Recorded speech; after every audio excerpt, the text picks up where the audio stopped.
é comum nesses movimentos, eles querem tirar a individualidade das pessoas, entendeu? Então, tipo assim, agora mesmo a gente tá sendo cancelado, o cancelamento mais recente que a gente fez algumas piadas com HIV.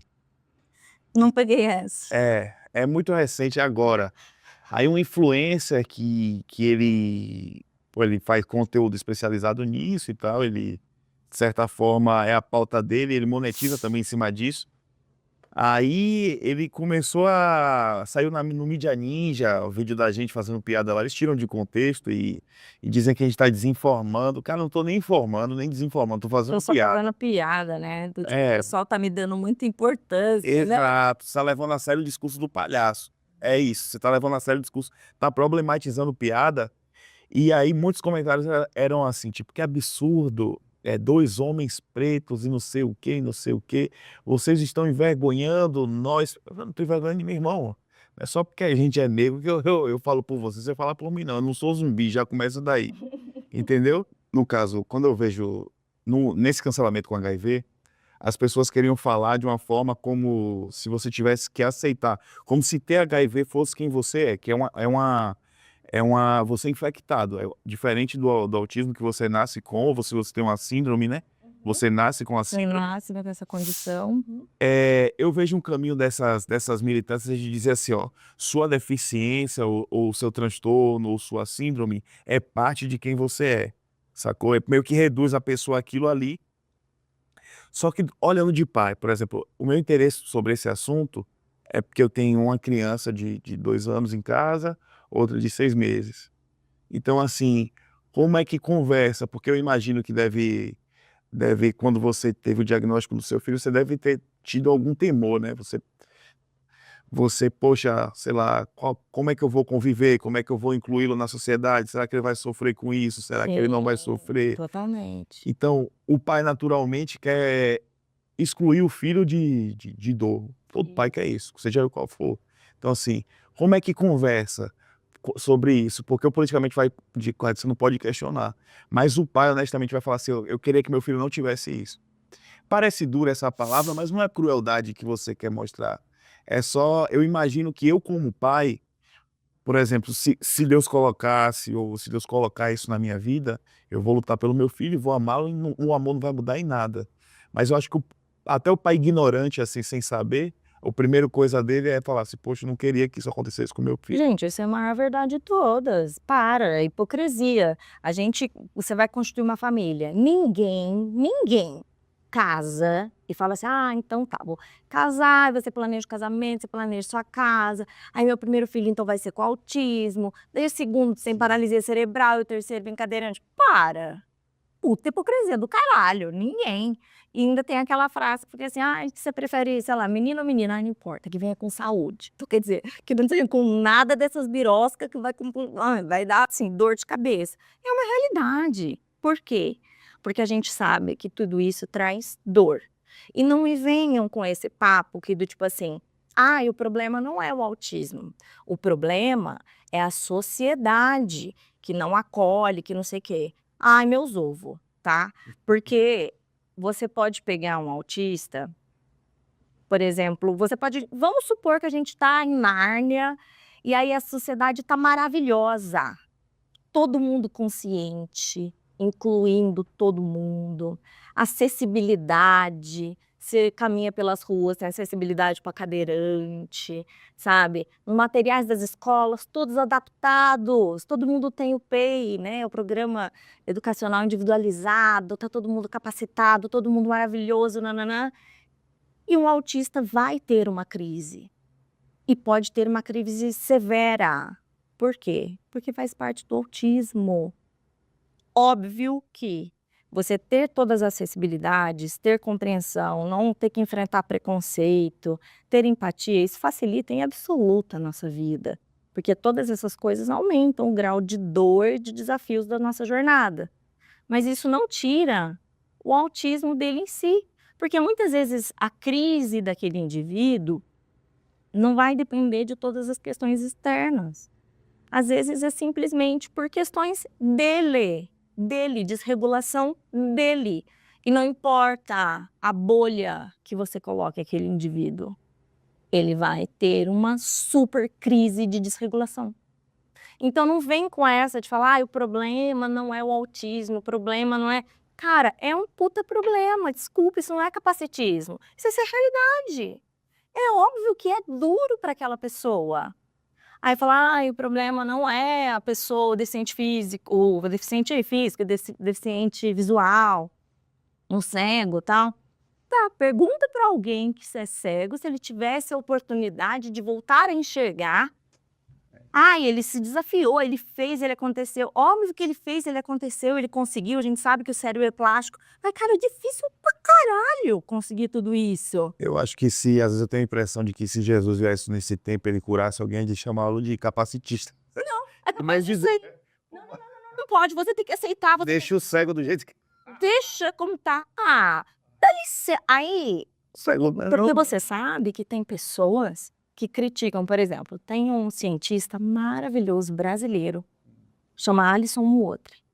Ele lidera, faz muito tempo, uma das pesquisas assim pioneiras. A gente fala de cérebros, minicérebros, não são minicérebros, na verdade, popularmente a gente fala desse jeito, mas ele tem estudos na busca da cura do autismo. Isso já faz muitos anos, ele está na Flórida, né? Ele é um cara espetacular, espetacular. Tem os autistas adultos, nível 1 de suporte, tá? Porque é sempre esses, os que são mais independentes, Sim. os que se viraram mais. Porque os que estão fudidos ali, se falasse, você quer uma pílula para você se tornar mais independente, é na hora que a pessoa toma, sabe? Sim. Mas enfim, que povo joga hate no cara, porque ele é capacitista, eugenista. É como se você quisesse de novo fazer uma limpeza, né? Então se fosse lá antigamente, viesse a jogar do penhasco. Cara, É uma acusação, é engraçado. não é justo esse tipo de comparação. E aí, de novo, então deixa o cara criar a cura, aí cada um decide. Não quero não. Eu vou continuar com os meus desafios diários. Show! É até cruel você chamar de eugenista, que é uma parada que era o que você via na Alemanha nazista, Eu você já chama fui chamada. Eu já fui chamada. né? Não foram poucas vezes. Por quê? Porque eu fico lutando pelo desenvolvimento do meu filho. Sim. E porque você quer aproximar ele, você quer que ele seja típico. Sabe, não dá nem pra responder as pessoas. Porque do tipo assim, cara, eu só quero que ele se desenvolva no maior potencial dele possível. Que eu não sei qual é, e nem esse babaca que veio me chamar de eugenista. Então aceitar é o quê? É deixar com que ele sofra com todas as suas dificuldades e limitações? Se eu fosse acreditar nas previsões que deram para o meu filho antigamente, meu filho não teria falado, meu filho não ia ser carinhoso comigo, meu filho não teria empatia nenhuma.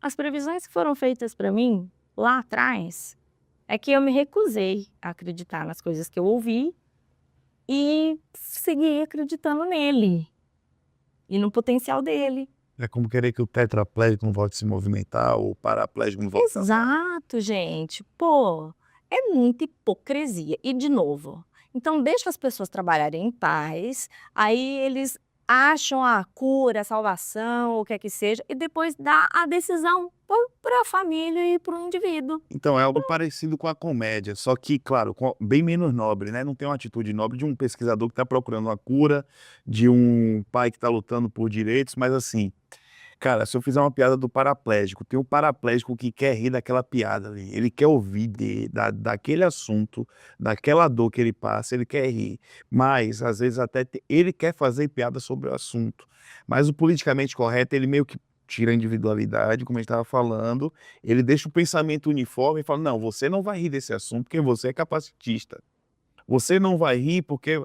Pô, uma piada boba, por exemplo, que levou, cara, eu falei no podcast lá, quando eu peguei o escrivão lendo a respeito disso, eu tive que levar a sério. Eu fui chamado pela Delegacia de Proteção ao PCD, né? E eu até brinquei, eu falei, porque os deficientes me denunciaram, eu falei, pra isso ele se move. E aí comecei a zoar, E uma, Foi boa, gente. Foi boa, vai. e uma das piadas que eu fazia era que eu falava que uma pessoa com nanismo parecia uma tortuguita. Aí, tipo assim, cara, teve algumas dessas piadas, eu lembro, teve um show em Santos, Você fez essas piadas onde? num podcast de comédia e no show de stand-up. Tava fazendo show em Santos, tinha uma senhora, uma mulher que estava com o marido e ela tinha nanismo e ela tinha algum desvio na coluna que era meio, que deixava ela uma espécie de escoliose, sabe, eu não sei o que era, mas ela estava meio. Aí a Abner falou assim, tava eu e a Abner fazendo show, aí ela falou: "Eu quero que faça piada comigo", não vai fazer piada comigo não? Aí a Abner falou uma coisa que ela era torta. Aí eu falei: "Não, você tá sendo deselegante, ela não é torta não, Deus fez ela em itálico". Aí ela se acabava de rir e tal. Eu entendo que nem todo mundo vai gostar desse tipo de piada Sim, e eu não faria na rua, não ofenderia ninguém na exato. rua. Por isso que eu te perguntei onde que você fez. Então, mas naquele show ela queria, e aí vamos supor, se ela não tivesse deixado claro o que queria, eu poderia entender que ela estava no show de humor, que ela estava ali para zoar. E o contexto cria.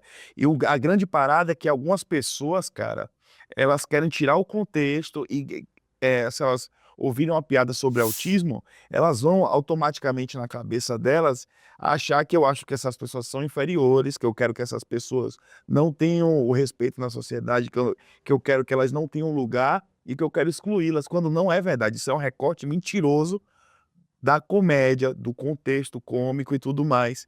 E, cara, se eles fazem isso com uma coisa nobre, que é você procurar uma cura, que é você procurar um tratamento, que é você tornar a vida dessa pessoa mais confortável, eles não vão fazer isso com uma piada É, que é um simples deboche. é. Agora a questão que tá, tem gente que quer ouvir esse deboche para se sentir mais leve. E é isso que a galera não entende. Não entende. E também, assim, de novo, não precisa entender no sentido de que eu não preciso entubar essas piadas em ninguém, Exato. porque a gente não tem que doutrinar o que é engraçado pra ninguém. É. Eu quero poder rir do que eu quiser. E nem eu devo forçar elas a acharem engraçado, Engraçado. nem essas pessoas devem forçar a proibir que Perfeito, outros achem. perfeito. Então, assim, eu sempre achei graça desse tipo de piada. E eu faço muita piada com o autismo, faço na minha casa, faço com o meu filho. Eu e meu marido, a gente faz entre si. Meu marido sempre fez muito esse tipo de piada, sempre, de todas essas questões. E eu tenho um grupo de mães, amigas, que, cara, era pra gente estar presa se pegasse nosso WhatsApp. Porque ali a gente expressa sobre a nossa maternidade, né? E sobre os nossos filhos e sobre o autismo em si. Então, as pessoas confundem muito. Quando a gente diz que a gente tá cansada, que a gente quer desistir, quer mandar pra puta que pariu, sabe assim? A gente não quer desistir dos nossos filhos. A gente nunca vai querer desistir dos nossos filhos. Isso é a maior mentira de tudo, né? Ou que a gente ama menos. A gente só quer desistir da nossa realidade, que é cansada, né? Dessas brigas diárias com cobertura de plano de saúde, de tratamento, de profissionais que ficam enganando a gente, falando que está tratando, que não está.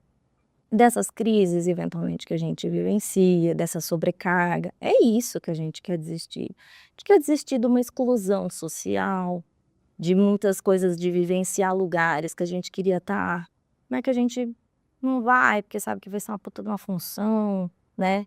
Então é isso que direto a gente fala: "Cara, tá com um circo na cidade, partiu, embora que esse circo que se foda, né, eu quero ir embora daqui e tal".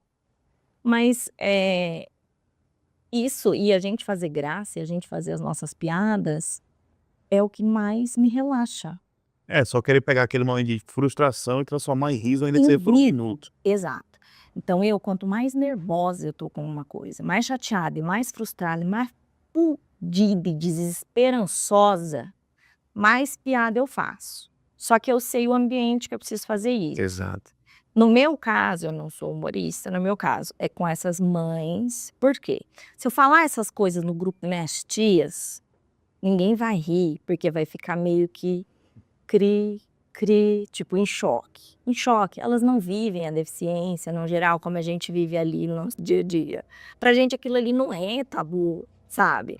Então ali no nosso grupo, isso a gente se racha de rir. Vocês precisam rir sobre isso. Elas precisam expressar misericórdia. Então, seria um absurdo. Entendeu? Entende? Pra elas tem que ser, sabe? Tipo, às vezes o público eu percebo nesse sentido, eles ficam num sentido tão moralista e conservador que a gente não pode nem reclamar direito, que se a gente começa a reclamar, mas não pode, você tem que agradecer a Deus, olha quantas coisas, olha quantas vezes. Lá, puta que lá merda, eu sei, uma coisa não exclui a outra, mas me deixa xingar, porque hoje, olha só o tanto de coisa. Então, nem isso direito a gente pode, entende? Porque é como se a gente tivesse, sei lá, ou amando menos nossos filhos. É um julgamento, desgramento pra cima da gente, você não faz ideia. Então, é um pouco assim, né? Claro, proporções à parte. Sim. Sei que eu tô falando assim, o que você. A sua causa é nobre, a minha eu não considero nobre, Cara, porque é comédia, pô, é só Mas aqui nós estamos falando de comunicação, de comunicação. expressão, de como se expressar. A grande parada do humor negro, assim, que tem gente que até fala, Não pode falar de humor negro. humor, isso aqui, Ah, dá licença. baitola. Ah, Eita. também. Porque se, não, por exemplo, então eu não posso mais falar também faixa preta, que é a mais bambambam. Não posso falar cartão black, que é o mais bambambam também. Então eu vou começar a mudar a cor dos negócios, então também. É uma estupidez, exatamente. Idiota. Quando o humor negro, o cara meio que tá passando a seguinte mensagem: eu tô vendo a dor que tem no mundo aí, eu tô vendo, eu não sou cego, eu não sou maluco, só que eu tô transformando isso em riso. Eu tô trazendo alívio, com o jogo de palavras, com a situação, com a imitação, com o que for. Eu tô usando artifício de comunicação, artifícios retóricos para fazer rir. Isso. Entendeu? Eu entendo que às vezes o contexto ele é distorcido, porque, sei lá, um vídeo meu, ele vai o explorar do Instagram, sugere, pá, chega numa pessoa que não entende nada, furou a bolha. Eu entendo a revolta. Agora, quando vai subindo, assim, o sarrafo intelectual, quando eu vejo que é um jornalista de um grande jornal, fala, esse cara é vagabundo, ele saca o que eu tô fazendo. Mas ele tá manipulando. Entendeu? E tipo assim, eu faço uma piada sobre autismo, aí cai numa mãe autista que tá sofrendo com aquilo, porra, eu entendo. Doeu nela, sim, tudo bem.